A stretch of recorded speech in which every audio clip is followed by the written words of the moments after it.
नमस्कार दोस्तों, आप देख रहे हैं सलाम भारत। और आज जो है साउथ से काफ़ी सारे लोग आए, कई तरह की बातें हुई, कई तरह के ख़यालातों को रखा उन्होंने, कई तरह की माँगों को रखा। और उन्हीं के बीच मैं जुड़ता हूँ और जानने की कोशिश करता हूँ कि ये पूरा वाक़या क्या है, पूरा मामला क्या है। सर, क्या नाम है आपका?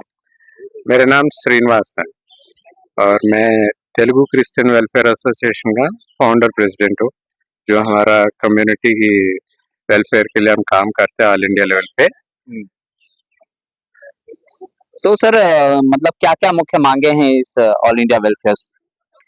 एक्चुअली ये दलित क्रिश्चियंस के जो रिजर्वेशन के बारे में आज जो इश्यू के लिए यहाँ पर पहुंचे हैं, क्योंकि सरकार की तरफ से कई मतलब डिकेड से जब से इंडिपेंडेंस आया लगभग 1950 से लेकर एक प्रेसिडेंट का ऑर्डिनेंस निकाला था कि जब अगर कोई एससी से कोई क्रिश्चियन में कन्वर्ट हो जाते तो उनका रिजर्वेशन कैंसिल हो जाएगा।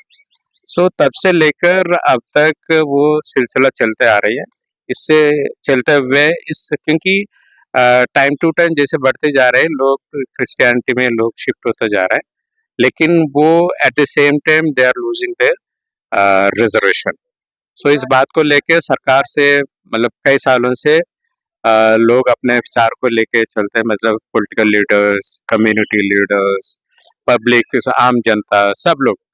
आज एक्चुअली तो टाइम टू टाइम गवर्नमेंट भी कुछ कमीशंस रखा है। इस बार के बालकृष्ण कमीशन करके चीफ जस्टिस बालकृष्ण जी को अपॉइंट किया था, उनको रिपोर्ट देने के टाइम आ गया है उसके लिए।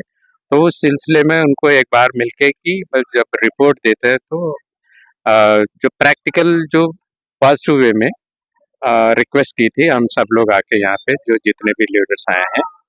तो इसमें मेन मुद्दा ये है कि 3 कैटेगरीज में हमने इसमें इशू किया। सबसे पहले कि जो मेन मुद्दा है, जो 1950 में जो प्रेसिडेंट का ऑर्डिनेंस था, जो जो एससी जो कन्वर्ट होता है तो उसका रिजर्वेशन कैंसिल हो जाएगा, तो उसको हम उस ऑर्डिनेंस को कैंसिलेशन के लिए हम मांग करते हैं। और दूसरा ये कि मतलब एक ही पॉइंट है, उसमें 2 स्प्लिट इसलिए क्या कि क्योंकि दोनों इंटररिलेटेड है। क्योंकि कॉन्स्टिट्यूशन हमें ये देता है कि फ्रीडम ऑफ रिलीजन, क्योंकि एक भारतीय नागरिक होते हुए आप किसी का भी आप धर्म की स्वतंत्रता का अधिकार। धर्म की स्वतंत्रता, किसी भी धर्म को आप अपना सकते हो, उसमें कोई पाबंदी नहीं है। तो ये राइट कॉन्स्टिट्यूशन की तरफ से दिया हुआ है। तो उसके चलते हुए भी हमारा देश में कई लोग कई धर्म अपनाते हैं, कोई क्रिश्चियन अपनाता है, कोई बुद्ध, कोई सिख, कोई मुस्लिम, अपने इच्छा के अनुसार चलते रहते हैं। लेकिन खासकर मेजॉरिटी में क्या होता है, ये जो क्रिश्चियनिटी में आते हैं और प्रॉब्लम भी वहीं से हो रही है, बाकी किसी में नहीं होता है। क्योंकि जब क्रिश्चियन में वो भी पर्टिकुलर एससी कैटेगरी के जो लोग कन्वर्ट होता है तो उन्हीं पे ये रोक लगाया जाता है। तो इसी बात को लेके फिर हम ये सरकार को ये हम बताते भी हैं और पूछते भी हैं। जब आप एक तरफ से एक हाथ से आप ये जो फ्रीडम ऑफ रिलीजन देते हैं, आप धर्म की आप स्वेच्छा देते हो, उसी हाथ से दूसरे हाथ से फिर उस स्वेच्छा को जब हम अपनाते हैं, लेकिन हमारा जो जेब में जो हक है उसको अगर छीन लेते हो कानूनी तरफ से, तो हम इस विवश को खत्म करने के लिए रिक्वेस्ट करते हैं और मांग करते हैं और डिमांड भी करते हैं। क्योंकि या तो एक के आप सेटल कर देते हैं, क्योंकि एक तरफ से आप खाना भी खिला रहे हो, दूसरे तो थप्पड़ भी मार रहे हो, तो ये वाली बात ठीक नहीं है ना। तो मतलब जो भी चीजें होनी चाहिए बिल्कुल क्लियर होनी चाहिए, टू बी क्लियर। बिल्कुल, क्योंकि क्लियर जब क्योंकि हमारा देश चलता है संविधान के ऊपर।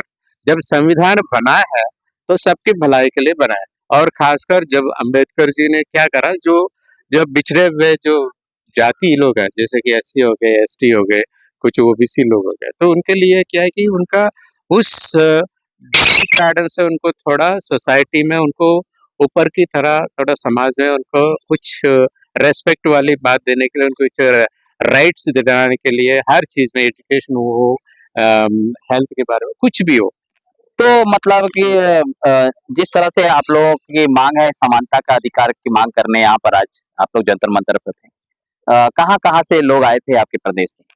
अभी इस समय तो खासकर हम जो तेलुगु स्पीकिंग स्टेट्स आंध्र प्रदेश और तेलंगाना से आए हैं, क्योंकि पर्टिकुलर दोनों स्टेट से, क्योंकि वहाँ भी कुछ ऐसे इश्यूज हो रहे हैं, इसीलिए यहाँ पर आना पड़ा। इसको चलते हुए भी स्टेट लेवल में भी कुछ पॉलिटिशियंस ये ऐसे कुछ ये जो एससी कैटेगरी लोगों के बारे में, माइनॉरिटी कैटेगरी लोगों के बारे में कुछ अनुचित बातें करी जो कॉन्स्टिट्यूशनल की विरुद्ध है।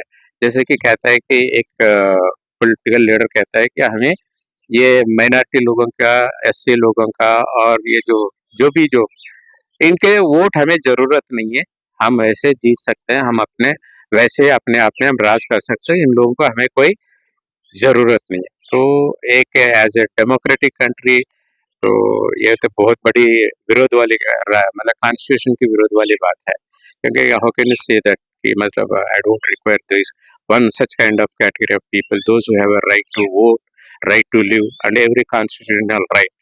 सो ये भी एक बात है। सो इन सारी बातों को लेके जो समाज में स्टेट वाइज जो होते रहते हैं, खासकर जो दलित क्रिश्चियंस और eight the same time Christian religion में भी आजकल सुना होगा इतना परसिक्यूशंस होता है।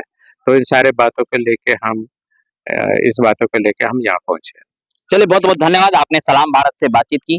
बहरहाल जिस तरह से समानता के अधिकार के लिए एक बार फिर से जंतर मंतर पर यहाँ पर सर हमारे साथ जुड़े थे। हमें आपके कमेंट का इंतजार रहेगा कि जिस तरह से संविधान का हनन हो रहा है, समानता का जो मूलभूत अधिकार हमें शुरू से दिया गया है उसके साथ छेड़छाड़ हो रही है, वो कहाँ तक सही है।